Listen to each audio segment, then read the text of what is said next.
Ереванские троллейбусы – это просто уникальное явление. Дело в том, что из всех систем уличного городского электротранспорта, которые существовали при СССР на территории Кавказских республик, ереванский троллейбус является одной из всего лишь 2 систем городского транспорта, сохранившихся до наших дней, наряду с сухумским троллейбусом. Только представьте, до наших дней не сохранились 9 троллейбусных систем в Грузии, а также бакинский троллейбус, а еще тбилисский, ереванский, бакинский и сумгаитский трамвай. Так что на фоне всего этого троллейбусы в Ереване и уж тем более в Сухуми выглядят как чудо новогоднее. Судя по всему, эти 2 системы сохранились вопреки всему, что, безусловно, хорошо. А если вы до сих пор не выключили это видео, то разрешите представиться. Я Игорь Абросимов, и это мой канал «Блог ЖД-фотографа», на котором я рассказываю вам о поездах и городском транспорте городов России и стран бывшего СССР. У меня уже целая куча роликов есть, например, Екатеринбург, Новосибирск, Уфа, Тула, Москва, Саратов с чудесными карусами и много всего еще. Так что подписывайтесь на канал и смотрите контент про крутой городской транспорт. И как вы уже догадались, сегодня у меня для вас Ереван, чудесный древний город, сделанный из серого камня. Замечательно. Но сначала небольшое объявление. Пожалуйста, если у вас есть возможность и желание, поддержите выход этого видео монетой, став спонсором моего канала по ссылочкам в описании. Для вас доступно VK Donat, а также Boosty. В обмен на монету вы будете смотреть эксклюзивные видео. Все подробности по ссылкам в описании. Заранее прошу меня простить, если какие-то местные названия я буду выговаривать неправильно, но тем не менее, я сейчас на проспекте Комитеса, где ездят троллейбусы 10-го маршрута. Правда, вот это 9-й маршрут, но мне нужен 10-й, потому что на нем, возможно, ездит последняя Шкода 14R Еревана. Ну как последняя? Вообще-то, на самом деле, здесь осталось 2 пассажирских Шкоды, но только одна из них выглядит нормально, а вторая какая-то довольно странная.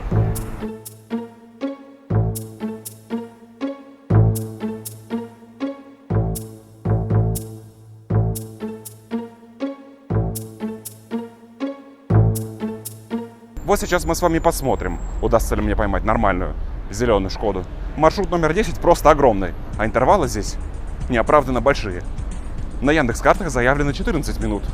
Но я ждал троллейбуса просто, чтобы его сфоткать, ну, наверное, полчаса.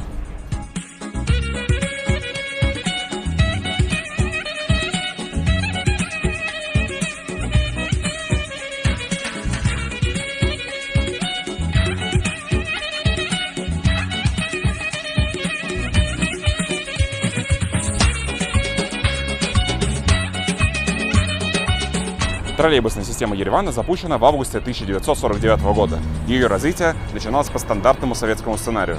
МТБ-82, затем ЗИУ-5, затем ЗИУ-682.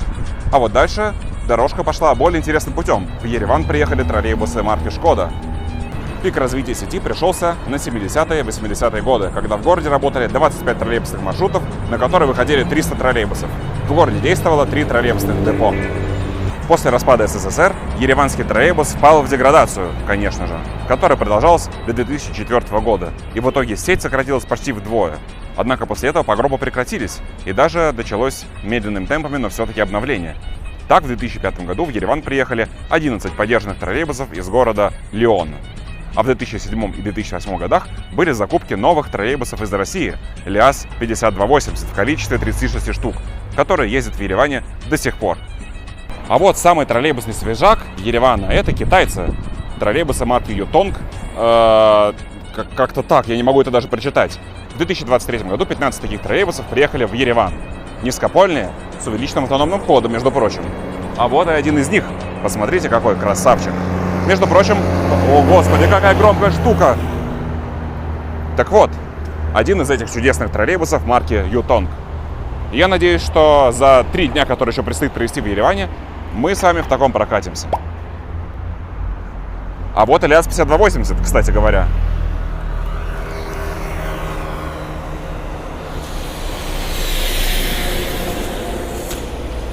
Новые китайские троллейбусы Ютонг — это, конечно, замечательно, но, как сказал классик, почему здесь так мало? Ведь они закупили всего лишь 15 троллейбусов, хотя могли закупить 326 троллейбусов или любое другое случайное трехзначное число. Естественно, реконструировав под это дело контактную сеть, построив новые линии. А что, разве плохо? Ведь троллейбусы не засоряют воздух вредными выхлопами. И, соответственно, чем больше троллейбусов, тем меньше выхлопов, потому что меньше автобусов. Разве эту простейшую математику нужно кому-то объяснять? Просто наблюдать такое полчища маршруток – это не очень приятно. Хотя надо сказать, что все эти маршрутки выглядят достаточно прилично. Я не видел пока что ни одной раздолбанной или грязной маршрутки. Хотя бы на этом спасибо. Ведь сейчас в Ереване действует всего лишь 7 троллейбусных маршрутов, на которые выходит 52 троллейбуса, что довольно мало для миллионного города. Взять, к примеру, вот этот проспект. Здесь курсируют 2 троллейбусных маршрута, при этом троллейбусы появляются в лучшем случае раз в 10 минут. Так что не стоит ограничиваться закупками новой техники. Нужно ведь еще реконструировать контактную сеть, а также строить новые троллейбусные линии, чтобы троллейбусы охватывали весь город, каждую улицу и каждый переулочек. Ну согласитесь, это же было бы замечательно. Но еще хуже, что я гуляю здесь уже почти 2 часа и до сих пор не видел троллейбус Шкода. О, троллейбус. Шкода! А, не, ЛяЗ-5280.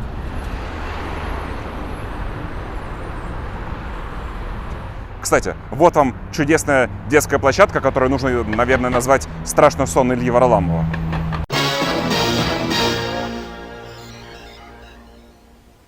Но зато с классными мишками. Давайте посмотрим на них поближе. Какие прикольные малоархитектурные формы. Медведь лупит бревно. Красавчик. Ух ты, какие у него зубехи. Медведи заслуживают огромного лайка. А еще Ереван — это царство советских грузовиков. Например, советский КАМАЗ, надрываясь, ползет в гору.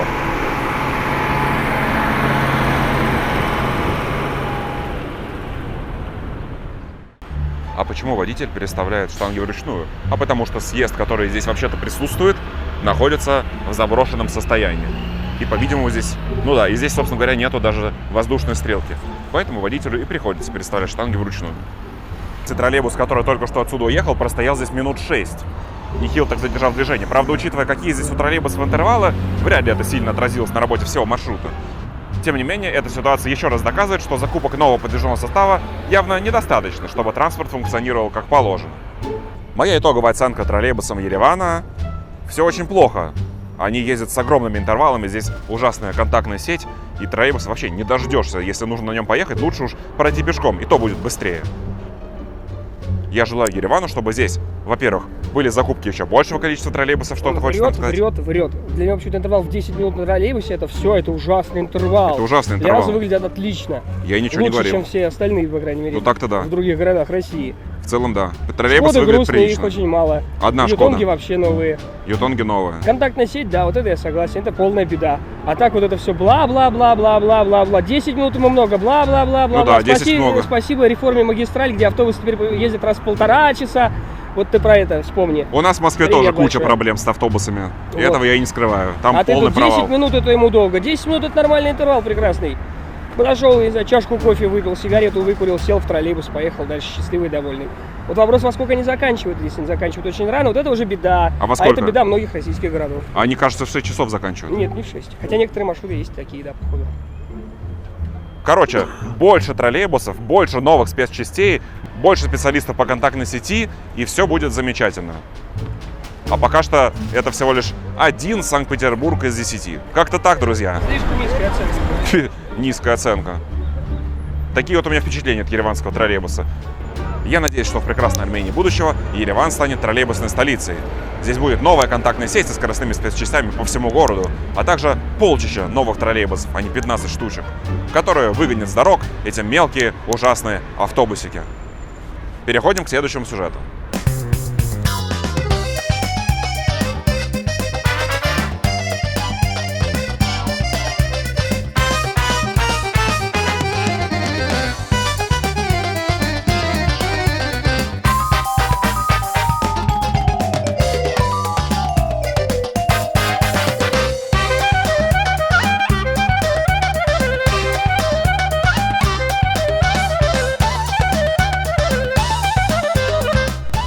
Эх, как же хорошо, когда в городе все парковки бесплатные. Невозможно сфоткать ни троллейбус, ни автобус где-нибудь на улице, а только на перекрестке. Все завалено автомобилями. Но, к сожалению, это проблема и в российских городах тоже. О, крутая Волга. А, здесь есть крутая арочка. Сейчас я в нее зайду и проведу внезапную инспекцию случайного двора. Но, правда, я не ожидаю каких-то особенных красот, поэтому даже комментировать не буду, просто посмотрим.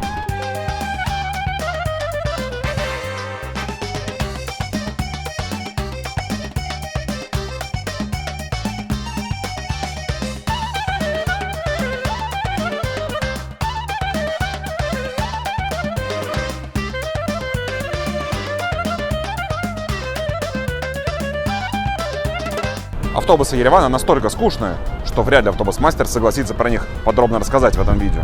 Да тут рассказывать не о чем, вот смотрите сами. Это Жонгтон, основной автобус Еревана.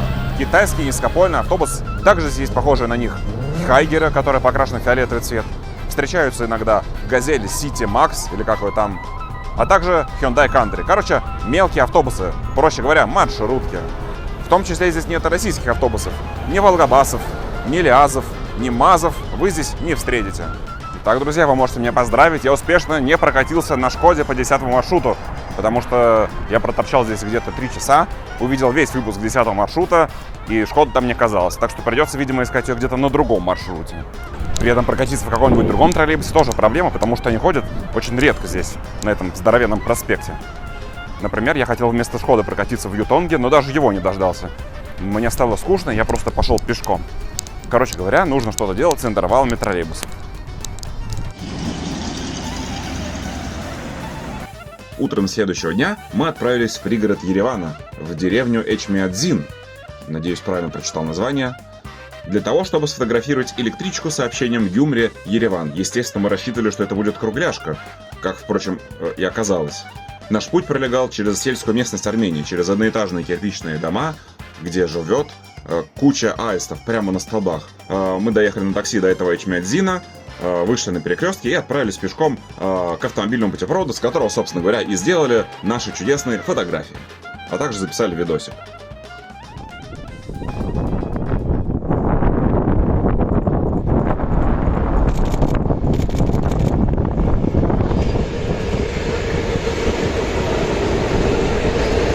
Сфотографировав электричку, мы попытались вызвать такси, чтобы вернуться в Ереван. Ни одна машина не хотела к нам ехать, так что пришлось воспользоваться услугами местного автобуса, коим оказалась «Газель 3221». Маршрут, как выяснилось, очень востребованный, а потому очень скоро наша «Газелька» забилась просто в мясо. Впрочем, вот на этой фотке я сижу в этой же самой «Газели» еще в начале маршрута, но потом мне посчастливилось пересесть на переднее сиденье. Я понятия не имею, как там выживали мои друзья среди этой дикой толкучки. Впрочем, о поездке в этой «Газели» я расскажу чуть позже.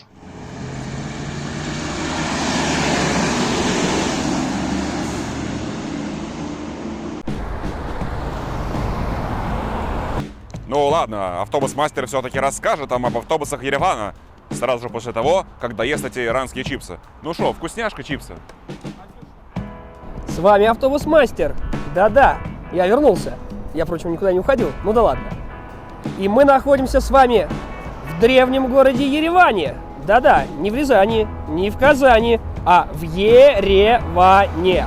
Я, как всегда, расскажу вам о самых интересных автобусах Еревана, которых здесь нет. Нифига себе! Hyundai Country! Когда-то такие ездили в Москве. Да боже, недавно мы в Самаре их видели. Я помню, была такая шайтан-контора Express Story.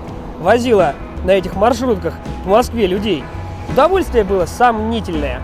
Но все-таки сейчас ты подобную барбухайку вспоминаешь уже с какой-то теплотой. Ведь это было в далеком 2010-м. И на это чудо российского автопрома.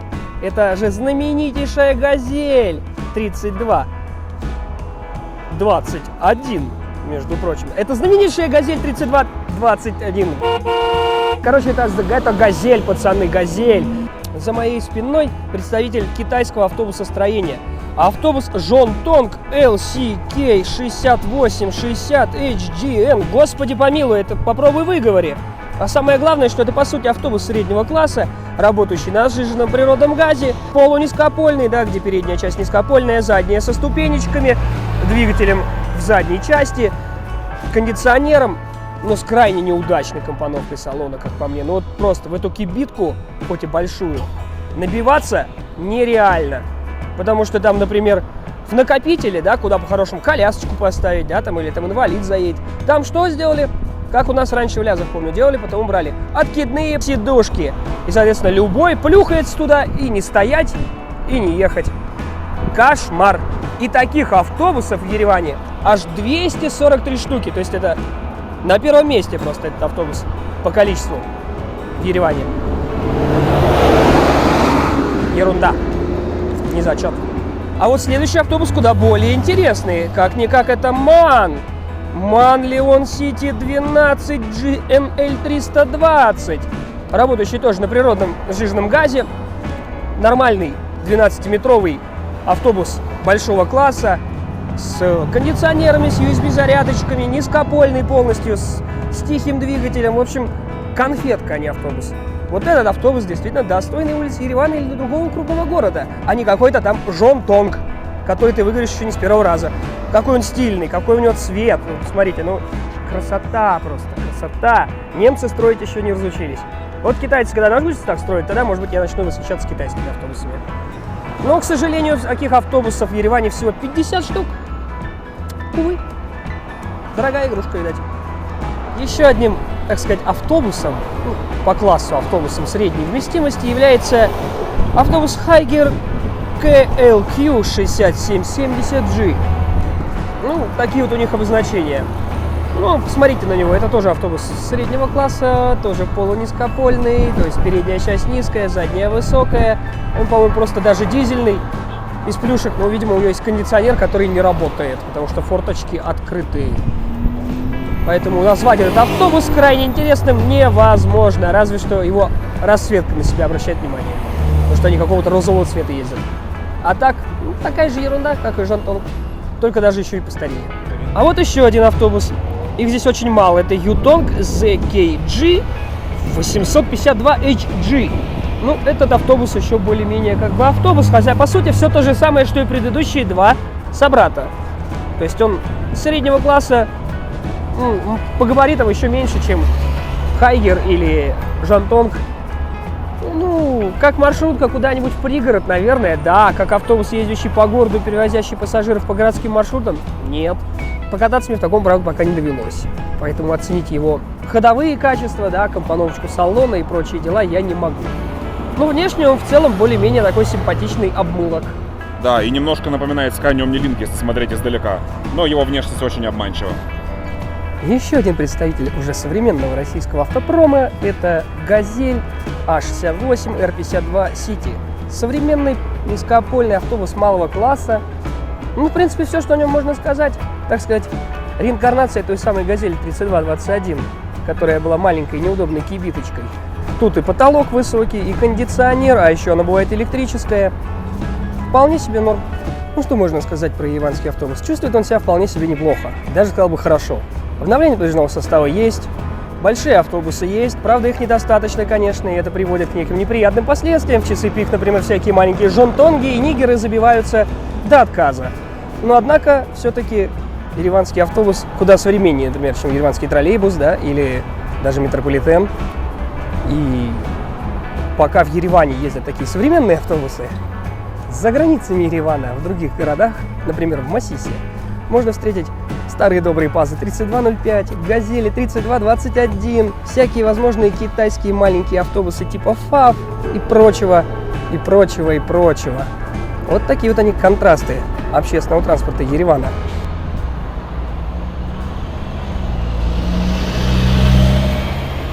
Советском наследии Еревана, от которого хорошо бы избавиться или хотя бы продублировать его с зебрами. Подземный переход. И я, кажется, начинаю понимать, почему по Еревану гуляет так много молодежи и так мало пожилых людей. Возможно, потому что по Еревану пожилым людям передвигаться очень тяжело. Нет, потому что человек делает раннее суждение, потому что у него подземный переход. Потому что в центре почти подземных переходов нет, и люди там гуляют. Где здесь гулять? Даже где здесь гулять? Ну, наверное, здесь кто-то ходит. Не знаю. Ну, от одного дома к другому пройти. Слушай, а почему вот Ереван такой красивый, а мы, как всегда, тусуемся на каком-то непонятном проспекте? Потому что мы приехали на автовокзал из Эчмидзана. Дзяна. Как-то так. Откуда мы ехали на замечательный «Газель» 3221. О, да, это была восхитительная поездка. Ух ты, какой шикарный зелок. Просто обалденный. А, ну да, поездка на «Газели». Короче, эта «Газель» едет по супер-мега востребованному маршруту и на каждой остановке было человек 5 желающих в нее залезть. И, естественно, в какой-то момент она набилась до такой степени, что просто перестала останавливать и брать пассажиров. К счастью, мне досталось сиденье спереди, поэтому я смог снять для вас крутой контент о поездке по Армении в «Газели». Полюбуйтесь.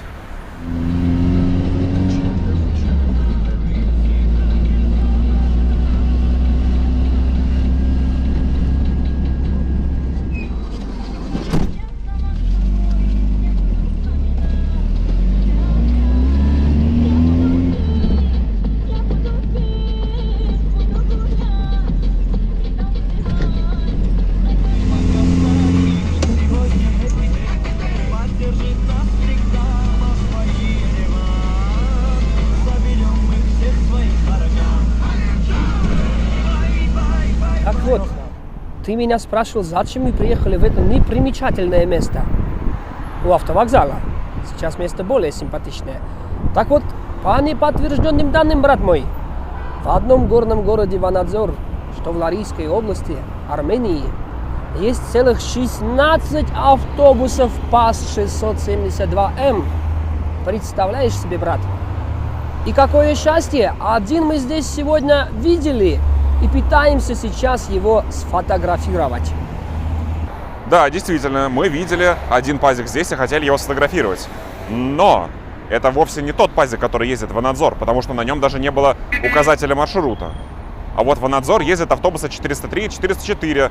И вот даже я сфоткал расписание. Вот, вижу, вывожу на экран. Вдруг кто-то из вас приедет в Армению, чтобы попытаться туда добраться и сфотографировать. Короче говоря, около автовокзала мы пазика не нашли, но зато здесь ездит туда-сюда какой-то другой пазик. Мы понятия не имеем, куда он ездит, но он уже проехал 4 раза. И я надеюсь, проедет в 5-й раз, потому что за 4 раза мы его, так нормально не сфотографировали. Потому что он едет по крайней полосе, его вечно кто-то заслоняет. Безобразие. О, кстати, автобусы из Ирана. Сюда ездят автобусы из Ирана. Вон, Скания, заметьте. Ничего себе, какие автобусы есть в Иране.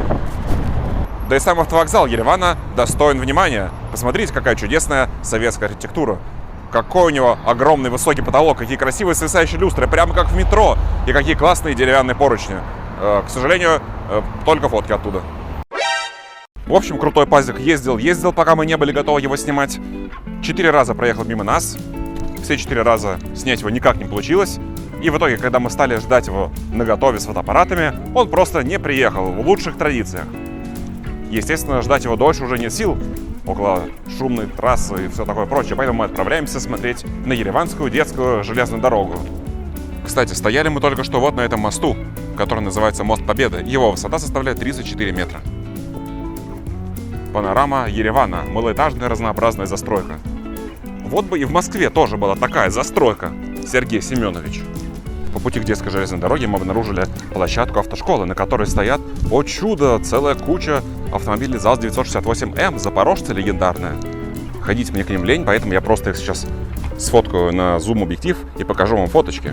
Вот, любуйтесь на этих красавчиков.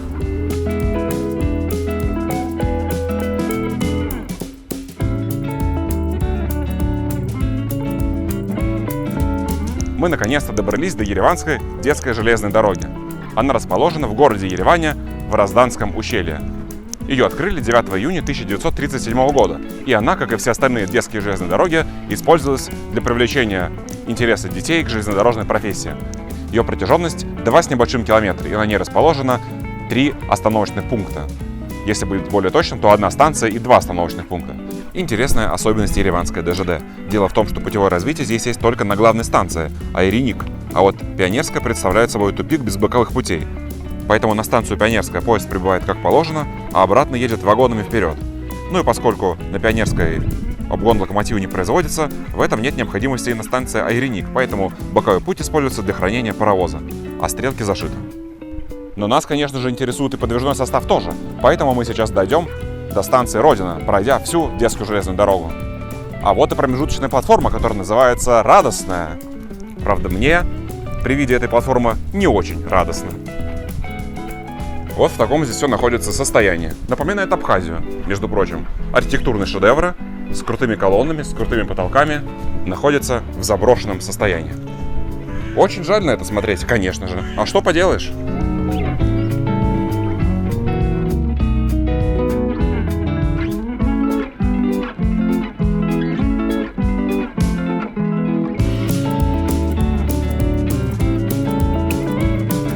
Это местечко напоминает мне платформу Псырцха в Абхазии. Кстати, прочитайте у меня в Дзене крутые статьи о поездках в Абхазию. Розданское ущелье просто очаровательно выглядит. И как бы было круто здесь фотографировать поезд. Не правда ли? Правда. Однако поездов нет. А если они ходят, то только по выходным. Тогда работает парк аттракционов. Ну да, я же забыл сказать, что ДЖД только в советское время обучал детей железнодорожной профессии.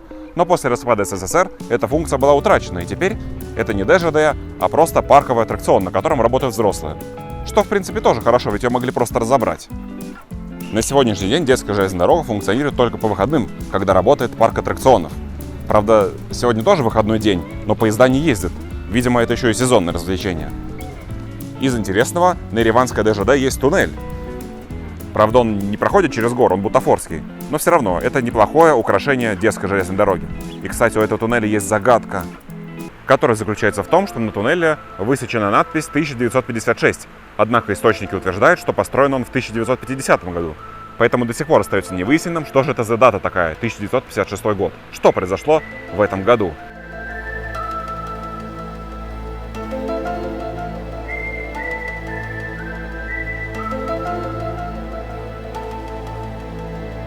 Хоть этот туннель и бутафорский, выглядит он как самый настоящий туннель на большой железной дороге. Бетонные стены, закопченные в тепловозной саже. Класс! Здесь мог быть ваш поезд, если бы сегодня он ходил. Крутая бы получилась фотография, конечно. А вот и река Роздан. Вот это да, какие классные деревья.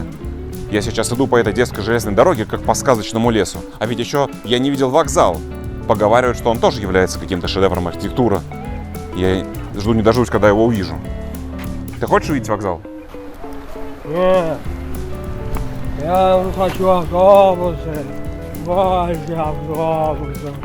Я 2 часа ждал по 672 и снимал всякие жонтонги. За что? Нет. Нет. Вон, кажется, я вижу там тепловоз. Так, не видно? А вот теперь видно. Там тепловоз Ту-2, класс! Ух ты, я просто должен это показать. Какой здесь классный ландшафтный дизайн, какие здесь классные камешки, какой здесь крутой металлический мост. И какой здесь классный Ту-2.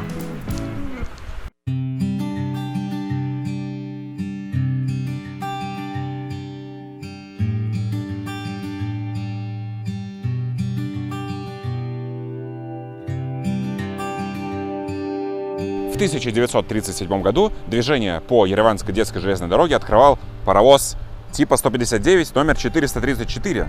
Вот и он, за моей спиной во всей красе. Давайте же посмотрим на него поближе. Но сразу предупреждаю, я вовсе не эксперт по паровозам, потому что я учился на электровозника и немножко соображаю в тепловозах. А вот в паровозах я соображаю не очень хорошо. Например, я понятия не имею, зачем нужна вот эта крутилка, которая, правда, не крутится. Или что вот это такое. Может быть, умные люди напишут в комментариях. Я только точно знаю, что вот это дымоход. Паровая машина, колесные пары, дышло и прочие механизмы в наличии. То есть, чисто теоретически, паровоз можно было бы восстановить до ходового состояния. Между прочим, в России это делать прекрасно умеют. Только вспомните, сколько уже паровозов из монументов превратились в живые экземпляры и возят, например, поезд Деда Мороза. Посмотрите, что у него внутри. Куча каких-то регуляторов, штучек, железячек, рукояточек и, конечно же, топка. И деревянный потолок, и даже здесь есть зенитный фонарь.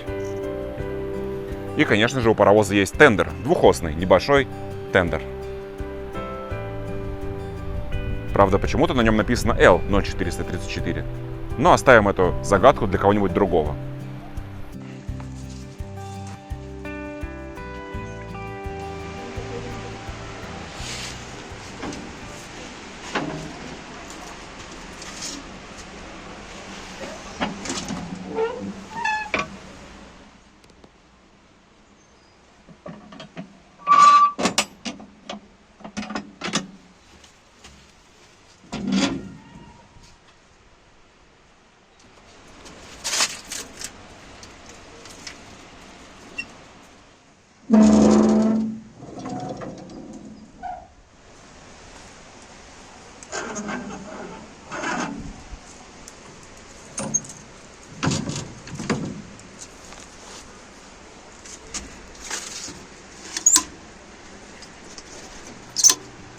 Вместе с паровозом движение на Одесской железной дороге открывали 3 самодельных вагона. Предполагаю, что это один из них. Остальные 2 сейчас прицеплены к тепловозу Ту-2, к которому мы сейчас, конечно же, тоже доберемся. А еще здесь есть крутая тележка с дизелем. Хотели бы на такой прокатиться? В 1959 году на Ереванской Одесской железной дороге появились 2 польских вагона ПАФАВАК. Сейчас они находятся в не самой лучшей форме. Посмотрим же на них поближе. Как же круто, что здесь можно залезать во все эти заброшки. Они не заколочены, и можно спокойно посмотреть, что у них внутри.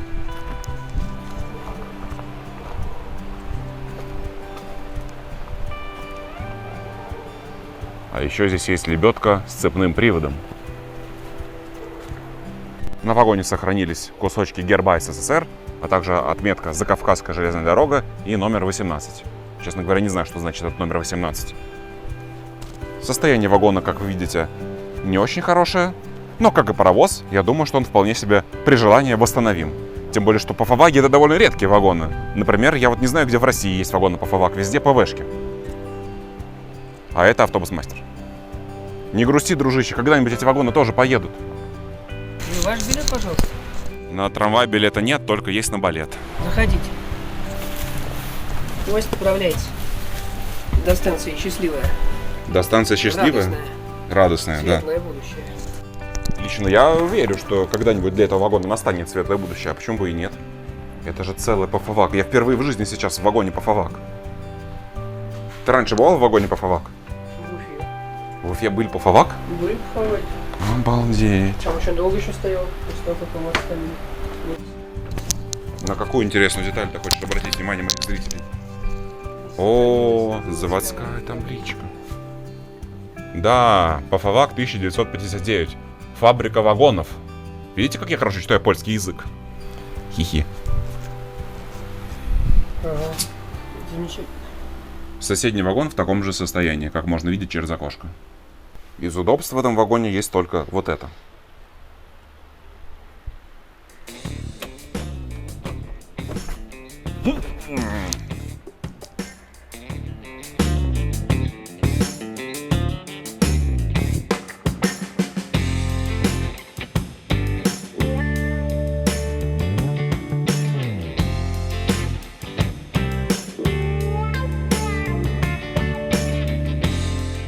Вместе с паровозом движение на Ереванской ДЖД открывали 3 самодельных пассажирских вагона.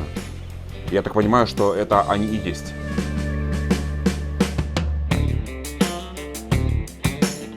В 1970 году на Ереванскую ДЖД из Караганды был передан тепловоз Ту-2-116 1957 года выпуска. А в 1971 еще один тепловоз Ту-2 уже с Прибалтийской железной дороги был передан сюда.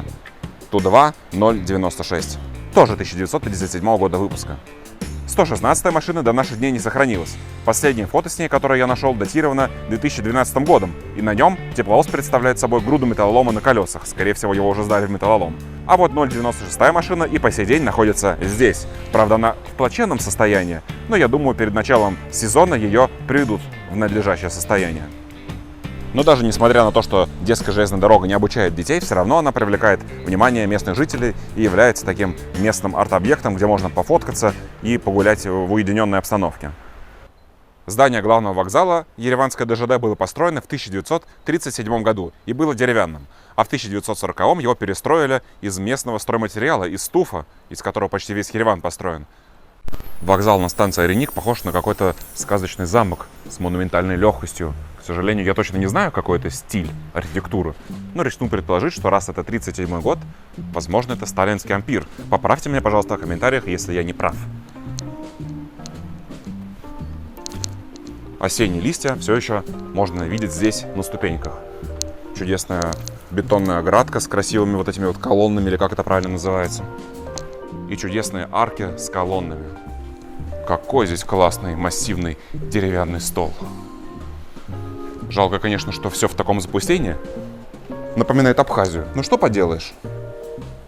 Хорошо, что хотя бы это не снесли. А значит, всегда есть надежда на восстановление. Ух ты, у кого-то неплохой стиль рисунка помещений. А это, наверное, летучая мышь. Ух ты, какой классный стрит-арт. Вы только полюбуйтесь. правда, не все здесь действительно достойно упоминания. Такой потрясающий балкончик, нависающий прямо над этой речкой. Очень красиво, хотя, конечно, речка тоже в не лучшем состоянии. И вокзал является, как я уже говорил, местным арт-объектом. Здесь полно туристов. Например, вот эта девушка, которая меня сфоткала. И я ее тоже сфоткал. На данный момент ДЖД – это место в Ереване, которое нравится мне больше всего. Здесь так уютно, так атмосферно, так железнодорожно. Потрясающее местечко. Рекомендую к посещению, естественно, конечно. Но лучше, конечно, приезжать сюда в сезон, когда поезд ездит. Наверняка можно сделать классные фотки там, на станции Пионерская. Я представляю, как в 1937 году, в день открытия ДЖД, на этот балкончик вышел начальник ДЖД и зачитал список людей, которым присвоена благодарность за доблестный труд. А теперь зайдем внутрь и посмотрим на остатки былой цивилизации. Хотя, знаете, на самом деле надо сказать, что вокзал-то находится в неплохом состоянии. Вот гораздо лучше, чем, допустим, какой-нибудь Цандрыпш или Гагрыпш в Абхазии. Посмотрите, какие здесь очаровательные, классные люстры, просто обалденные. Какая здесь классная лесенка, просто потрясающе. Какие чудные витражи с птицами, с аистами, с синичками. Как здорово, что все это здесь сохранилось, это просто мега круто. Конечно, здесь нужен уход, и все-таки что это такое? Похоже на какие-то паучьи гнезда. Он, наш дружище автобус-мастер, пытается сфотографировать вокзал, да так, чтобы я ему еще и не мешал. Ютонги, пойдем фоткать? Что хотелось бы сказать напоследок. Я надеюсь, что настанет день, и все это великолепие вновь заиграет новыми красками, как при Советском Союзе. Вокзал восстановят, очистят от паучьих гнезд, покрасят, заштукатурят всякие трещины, и тепловоз тоже приведут в порядок, и желательно с вагонами по ФАВАК. И все это будет ездить круглый год, и можно будет прокатиться и сделать классные фотографии. Но это уже будет другая история прекрасной Армении будущего. А мы переходим к следующему сюжету. Ну что, как тебе ереванская ДЖД и в особенности этот чудный вокзал?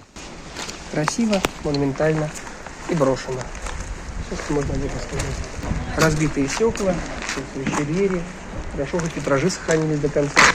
На этот балкончик нам никогда не зайти, потому что здание закрыто фактически. Вот, остается ходить, рассматривать его со стороны, да. С этой стороны, со стороны платформы, там вообще таких две целых лестницы достаточно высоких, красивых таких, парадных. Да. Да, когда-то здесь было действительно здорово. Кстати, эти чудные перила хранят историю. Посмотрите, сколько здесь слоев краски. Сначала здесь был сиреневый, потом розовый, потом желтый, потом зеленый, потом голубой. Сколько интересных историй может рассказать простая лестница. Как же отсюда классно смотрится вокзал. Какой у него классный шпиль.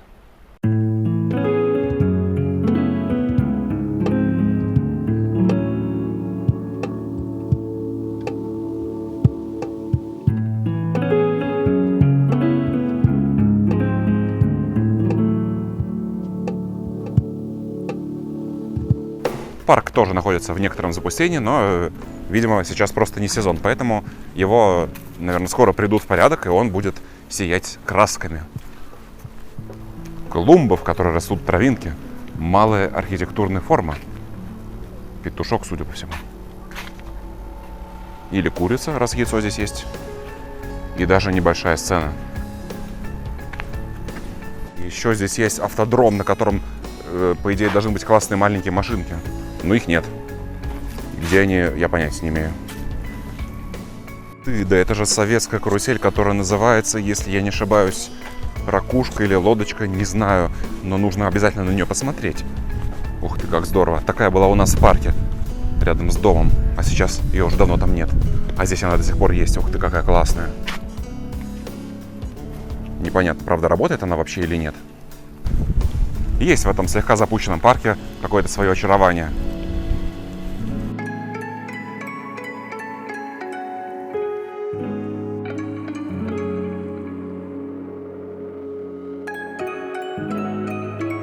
О, туннель. Нам точно туда. Очень длинный. Я люблю длинные туннели, а ты? Ух ты, какая здесь киса. Кс-кс-кс-кс. Киса, киса, киса, киса, киса, киса. Крадется. Итак, чтобы выйти в город и прокатиться в троллейбусах в Ютонг, чего мы до сих пор не сделали, хотя находимся в Ереване уже 1,5 дня, мы пройдем по этому классному туннелю. Туннель! Какой он большой и длинный туннель. Как вам туннель, пацаны? Пишите в комментариях. Правда здесь классное уличное искусство? Нет, это мы показывать не будем. Даже в этом туннеле есть какой-никакой архитектурный стиль. Посмотрите на эти светильники, которые напоминают светильники в московском метро. Такие, которые светят в потолок, и свет в итоге отраженный. Классно. И я попробую отыскать для вас какой-нибудь классный стрит-арт. Например, руки-крюки. Или, например, каляки-маляки. Господи, моя 3-летняя дочь лучше рисует.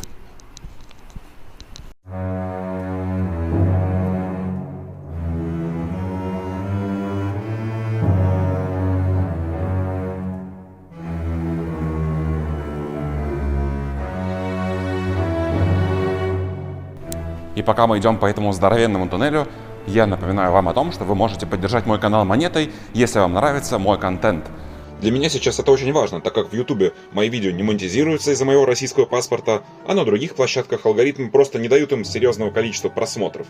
Зарплаты на съемку новых больших видео мне не хватает, поэтому если вы хотите, чтобы видео на этом канале продолжили выходили чаще, быстрее монтировались, то, пожалуйста, переходите по ссылкам в описании и оформляйте недорогую ежемесячную платную подписку.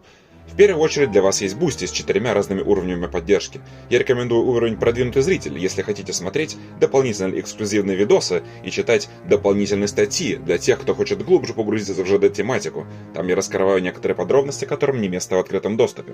А если вы хотите ездить со мной на железнодорожной фотоохоты, на автомобилях каршеринга, при этом не платить за проезд, то оформляйте уровень спонсорства «Путешественник». А еще есть уровень «Царева дворца». Он настолько крут, что я до сих пор не придумал, как отблагодарить его будущих обладателей. Также вы можете поддержать меня через мою группу ВКонтакте в обмен на ранний доступ к новым видео, а также к бэкстейджам, которые через приложение ВКонтакте мне очень удобно загружать прямо во время съемок.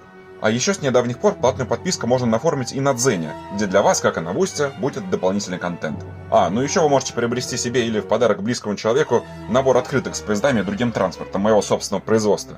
Все ссылки будут в описании. Присоединяйтесь. И, конечно же, привет тем, кто уже подписался. Спасибо, что поддержите мой канал. Как тут темно, ужас. Ну что, как тебе туннель? Ужасный туннель. Был бы он такой где-нибудь в Перми в 90-е, тут, наверное, тебя раздевали бы. Ты зашел одетый, вышел голый. Хорошо, если целый. Так он еще и разрушается. У него выпучивает стены. Выпадает облицовка. Света в нем мало. Вентиляция естественная только. Здесь задуло, там выдуло. Да ну нафиг. И на месте девушек я бы тут точно не ходил. Нигде. Ни в Перми, ни в Ереване бы.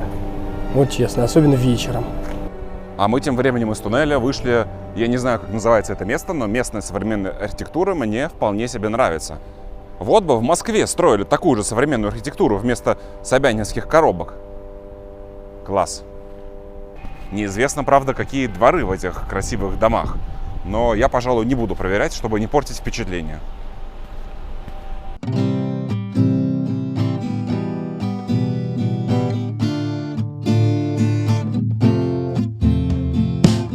Итак, друзья, мы в историческом центре Еревана на улице Сарьяна. И знаете, что я вам хочу сказать? Находясь здесь, чувствуешь всю контрастность Армении. Только что мы были где-то на отшибе, фоткали электричку в окружении старых ЗИЛов 130-х, старых пазиков и других автомобилей советской эпохи. А здесь внезапно Теслы, Volkswagen ID4, электрические автомобили и куча еще всего нового, что, кстати говоря, даже в Россию не поставляется по известным причинам. Как мне нравятся всякие необлицованные материалы, когда просто, допустим, кладут кирпич или вот туф и не заштукатуривают и не красят, оставляют как есть. Я не знаю почему, но мне так нравится гораздо больше. А вам? Пишите в комментариях о ваших архитектурных предпочтениях. Вау, какая классная колоннада, вы только полюбуйтесь на это чудо, шедевр архитектурного искусства. Розовый туф, как здорово. И все-таки это балятина. Или пилястры, 1000 чертей. Урбанистика Еревана. Конечно, я видел здесь нормальные пешеходные переходы, но есть здесь и старые добрые ступенечки. Ну ничего, все еще впереди. Ереван только начинает свой путь к просвещению в области урбанистики, и скоро тут будет все замечательно, я надеюсь. Ух ты, еще одно классное старое здание. Короче, ребят, здесь так много красивой архитектуры, и так мало чего я могу про нее рассказать, потому что не слишком сильно в этом разбираюсь. Поэтому вот что мы сделаем. Короче, Вот вам крутая нарезка под крутую музыку. И смотрите сами.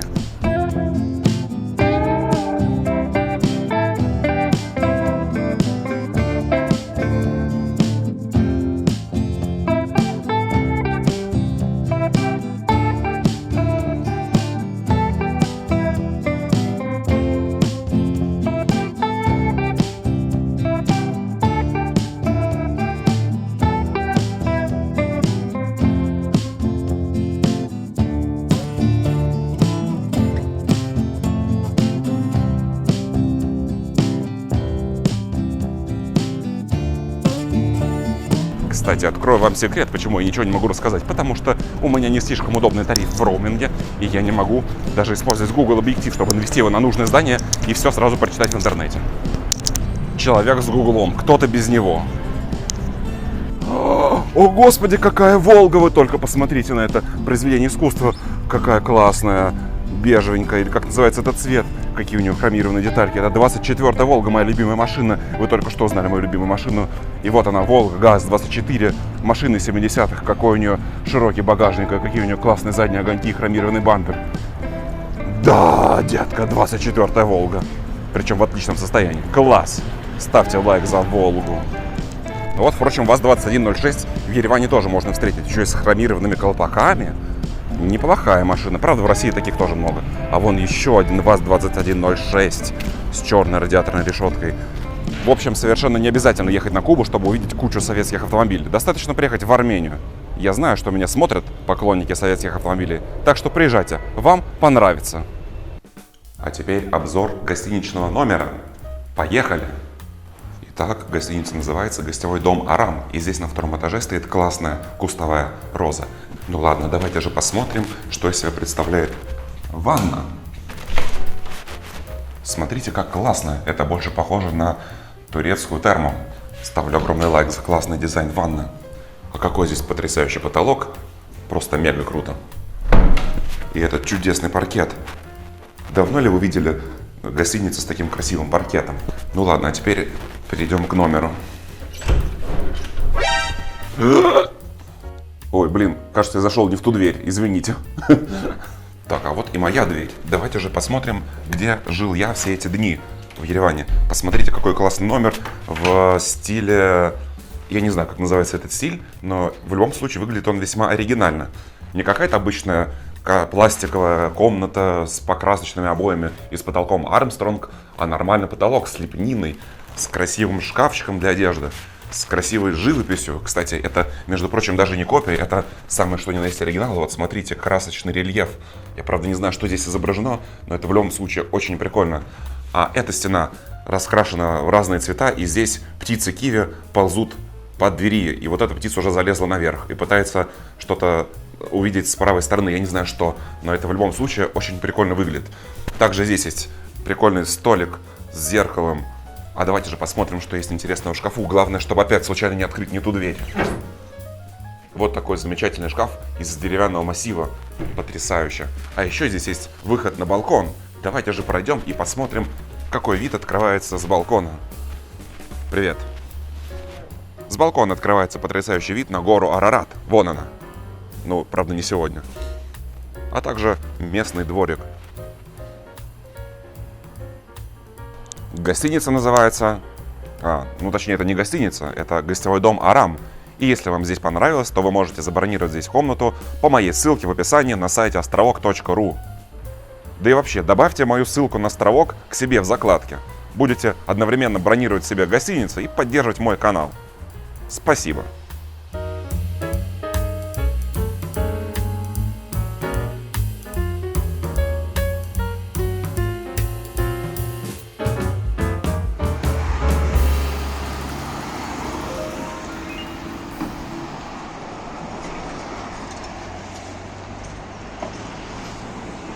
Жонг-Тонг, какая-то там еще и фэшн, посмотрите на него, фэшн такой весь. Что, наконец-то твоя мечта сбудется, и мы прокатимся в автобусе Жонг-Тонг, фэшн какой-то там. Ты мечтал об этом? Нет.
Вообще-то сам по себе этот автобус неплохой. Он новый, низкопольный, тихий.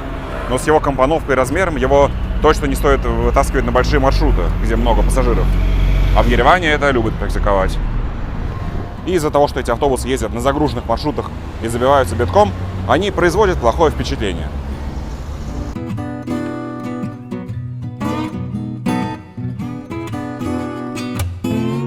Выйдя из подземного перехода к крутому архитектурному комплексу, что я хочу увидеть? Наверное, крутой архитектурный комплекс. Жалко, что со мной не согласны местные рекламщики. А ты перевернул календарь? Ага, с такой скоростью он даже видео, как у меня, перевернешь тут календарь. Возможно, что именно 3 сентября вы и будете это смотреть. Если, конечно, вы не подписались на мою страничку в Boosty или в ВК Донат, где уже давно все посмотрели, да еще и с неудачными дублями, пошлыми шутками и вообще видео, которые выходят там, гораздо длиннее, чем то, что вы смотрите сейчас на Ютубе или в Дзене. Кстати, на Дзен тоже подпишитесь.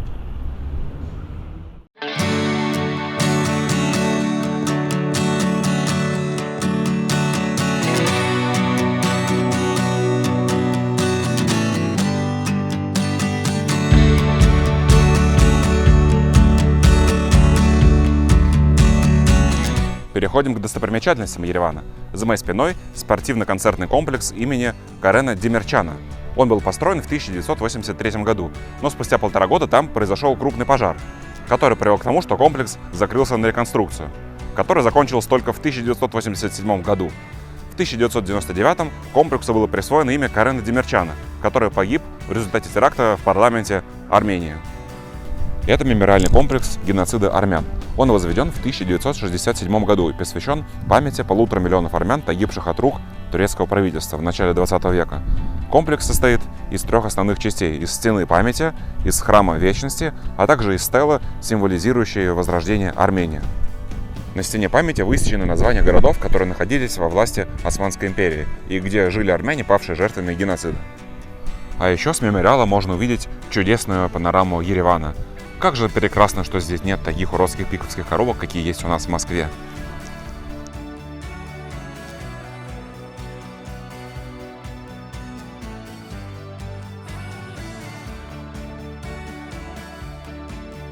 Также частью мемориала является аллея памяти. Еле здесь высажена представителями других государств, приезжавших в Армению с официальным визитом. Например, здесь есть Путин и даже Кучма, и наш любимый Лукашенко.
Находясь в Армении, мы, конечно же, не могли не посетить местные железнодорожности. Например, вчера, 16 марта, мы ездили в пригород Еревана, чтобы сфотографировать в очень колоритном местечке кругляшку R2 985.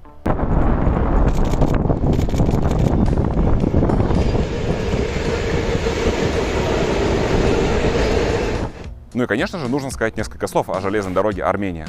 Изначально она входила в состав Закавказской железной дороги, но после распада СССР Закавказская дорога распалась на армянскую, на грузинскую, на азербайджанскую и на абхазскую.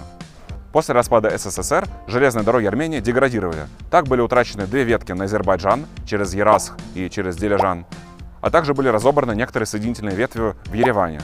И таким образом, на сегодняшний день железная дорога Армении представляет собой одну главную ветку из Еревана в Гюмри и далее на Грузию, которая является единственной связью железной дороги Армении с внешним миром. Также есть ветка в сторону Турции на Карс, но по ней с 1993 года ничего не ездит, так как закрыта граница между Арменией и Турцией. Есть ветка на Ерасх, которая раньше соединяла Армению с Азербайджаном. Дальше Ерасха по ней ничего не ездит, так как между этими государствами сейчас конфликт. И есть ветка на озеро Севан. куда до недавних пор ходили грузовые поезда. Но сейчас грузового движения там нет. Как и вообще практически во всей Армении. Можно спокойно приехать на перегон и за целый день не снять ни одного грузового. Хотя позавчера я видел ВЛ-10 1660 с одним полувагоном, которому мы уступили дорогу на переезде. Что касается пассажирского сообщения, то в Армении есть один регулярный пассажирский поезд с сообщением Ереван-Тбилиси, который курсирует раз в 2 дня, а также летом добавляется ежедневный поезд Ереван-Батуми местного формирования. Фирменные синие-красные вагоны. Правда, если честно, я не уверен, что до сих пор именно они ездят на этом маршруте, но во всяком случае сейчас они стоят здесь, на станции Ереван. Всем привет, меня зовут Тиранозавр Рекс. Сегодня мы немножко поговорим про железные дороги Армении. Сейчас мы находимся на задворках железнодорожного вокзала в Ереване, откуда обычно уходит некоторое количество пригородных поездов. В частности, отсюда можно уехать до станции Ярасх, до станции Юмре. И летом с другой платформы не отсюда отправляется еще поезд до Сивана, где очень много отдыхающих купается в древнем Армянском озере. Пригородный подвижной состав железной дороги Армении – это 4 двухвагонных российских поезда ИП-2Д 2015-2021 годов постройки. А еще в Армении ездят старые рижские электрички.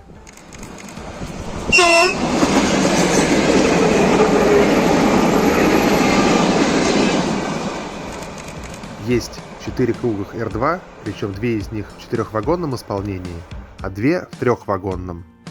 Самая старая, Р2 номер 621, построена в 1966 году, а остальные в 1973 году. Есть и квадратный Р2, 2 поезда, состоящие из дополнительно построенных головных вагонов начала 1980-х годов и моторных вагонов от круглых Р2. Нам довелось прокатиться в одном из таких кругляков, и я ощутил приступ ностальгии по московскому узлу, когда у нас ходили громкие звенящие электрички, в которых гремели компрессоры, светились яркие лампочки, иногда тусклые. В каком-то смысле я окунулся в свое детство. Мне понравилось. Местные электрички Р2 покрашены как ЭД-9М в их заводской окраске. Синие, белые, голубые. Конфеточка. Правда, выглядят они не очень, потому что покрасили их, судя по всему, довольно давно.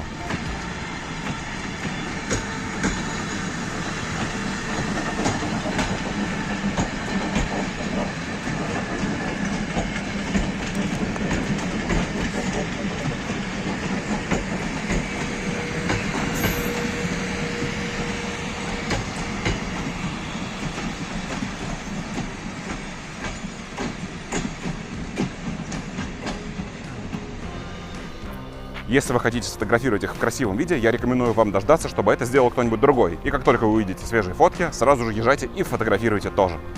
Ну а ИП-2Д здесь окрашены в корпоративные цвета РЖД. Ничего интересного они из себя не представляют, за исключением того, что ездят в 2-вагонном исполнении. То есть на головном вагоне токоприемник. Ну а грузовое движение здесь осуществляется электровозами ВЛ-10, которые в большинстве своем переданы сюда с российских железных дорог.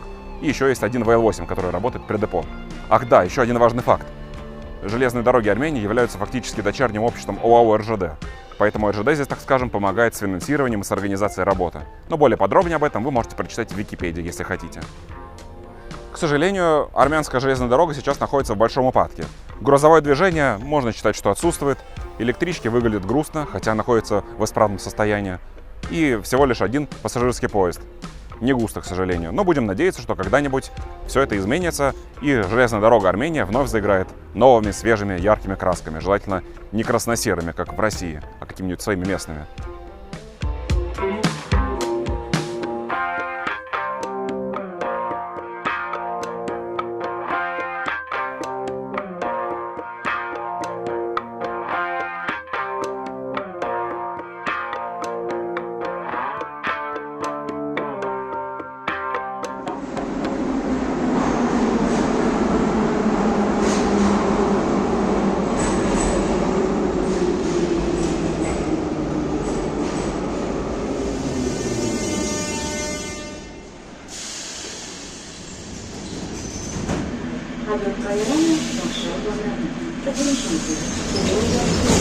The next station is Marshall Bahani.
1972 году в Ереване началось строительство линии подземного скоростного трамвая, но в 1978 году проект был переделан в метрополитен.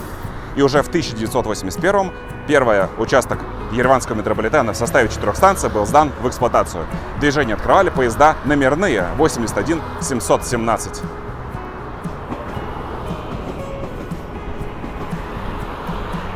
В настоящее время ереванский метрополитен представляет собой одну главную линию, на которой расположены 9 станций, а также ответвление к станции Чарбах, которая была открыта в 1996 году. Общая протяженность линии составляет 13,4 километра.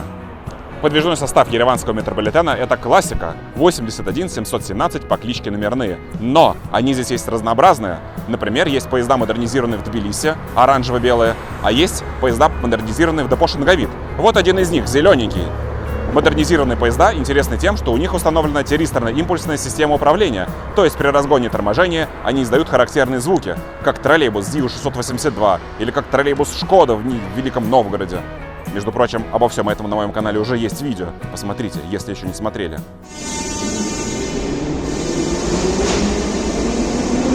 А хотя синий не издает писк, он просто разгоняется бесшумно. Также в Ереване сохранился один классический номерной с фарами по схеме 222. Правда, он все равно отличается от привычных нам поездов, потому что внутри у него сиденья оранжевого цвета, а также поручни, которые зачем-то покрасили в серый цвет. И кому не понравился хром, интересно? На основной линии ездят трехвагонные и двухвагонные поезда, а вот на ответвлении на Чарбах с недавних пор курсирует одновагонный поезд, сделанный специально для этой линии. Уникальное изобретение. Правда, к сожалению, в этот раз нам доехать туда не удалось, поэтому вот вам фотография с СТТС. Обещаю, что если я еще раз приеду в Ереван, то обязательно там все сниму своими руками. Стоимость проезда в ереванском метрополитене составляет 100 драм. Оплатить проезд можно путем покупки жетончика в кассе, прямо рядом с входом в метрополитен, за наличку. А также есть транспортные карты, но транспортные карты я не тестировал, поэтому про них ничего сказать не могу. Единственная проблема ереванского метрополитена в том, что здесь нельзя фотографировать, поэтому у меня нет оттуда ни одной классной фотографии. Все пришлось снимать на телефон как шпиону. Естественно, никакой логике этот запрет не поддается, и я надеюсь, что когда-нибудь его здесь отменят, и желательно как можно быстрее. Потому что все равно, в любом случае, если какой-то злоумышленник захочет сфоткать то, что ему надо, он без проблем это сделает на любой телефон или на любую крошечную камеру. Откройте AliExpress, узнаете, что они продаются за копейки. И отмените этот глупый запрет, пожалуйста.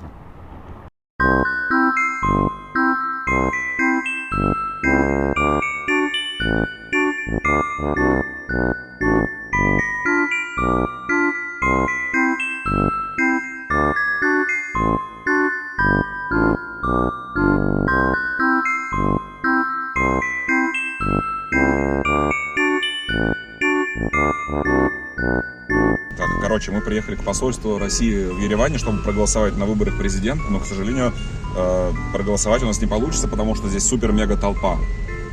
А у нас самолет в 9 часов ночи. О, называется, всех агитировал голосовать на выборах, в итоге сам не проголосовал.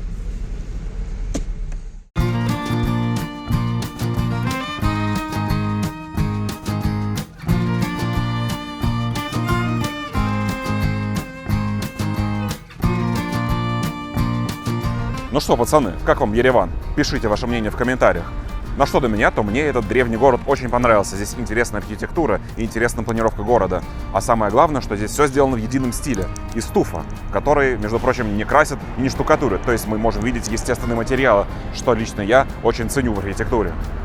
Но самая главная фишка Еревана – это его контрастность. Если здесь в историческом центре ездят в основном современные автомобили, то достаточно отъехать к железнодорожному вокзалу, чтобы увидеть ЗИЛки или какие-нибудь старые европейские фургоны.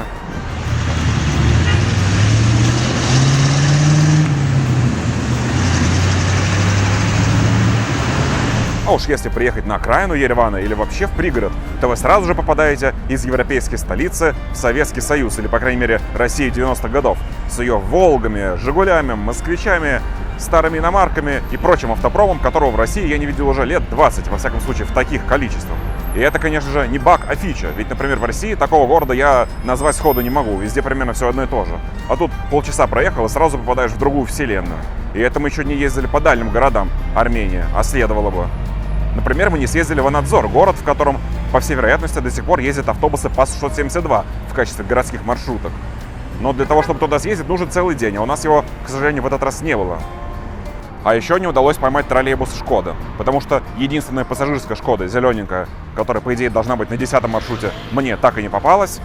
А техничку «Шкоду» ловить вообще невозможно, потому что никто не знает, где и когда она едет. Правда, мы ее 2 раза видели, и оба раза сфотографировать не получилось. В общем, повод вернуться в Ереван у нас есть. Пацаны, как вам Ереван? Ереван прекрасен, я доволен, я объелся, я снял 2 круглые эрки, счастье есть. Что тебе понравилось в Ереване?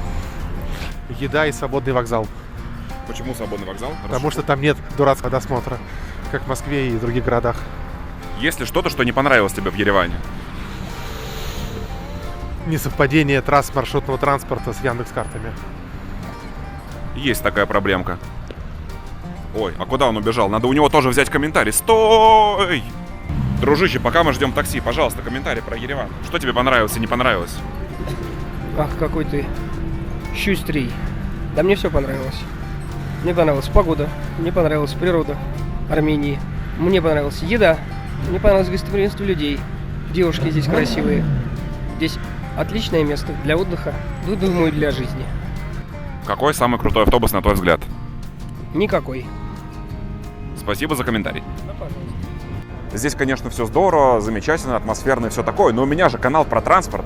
А вот с транспортом в Ереване дела обстоят не так хорошо, как хотелось бы. Здесь нет трамваев, они ушли отсюда в 2004-м. Здесь мало троллейбусов, и по городу ездят в основном крошечные автобусы. Хоть они и газовые, а загрязнение от них все равно имеется.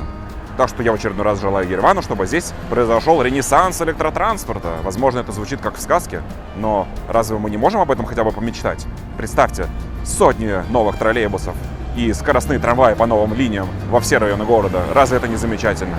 Правда, пока я монтировал это видео, в Ереван приехали еще 15 новеньких троллейбусов Жонг-Тонг из Китая. Но все равно это капля в море для такого большого города. А с вами были Игорь Абросимов, Автобус-мастер и Тираннозавр Рекс. На канале Блог Жидофотографа подписывайтесь, смотрите другой контент, ставьте лайки, становитесь спонсорами, если есть желание и возможность. А мы с вами скоро увидимся в следующих видео. До новых встреч! Спасибо за просмотр!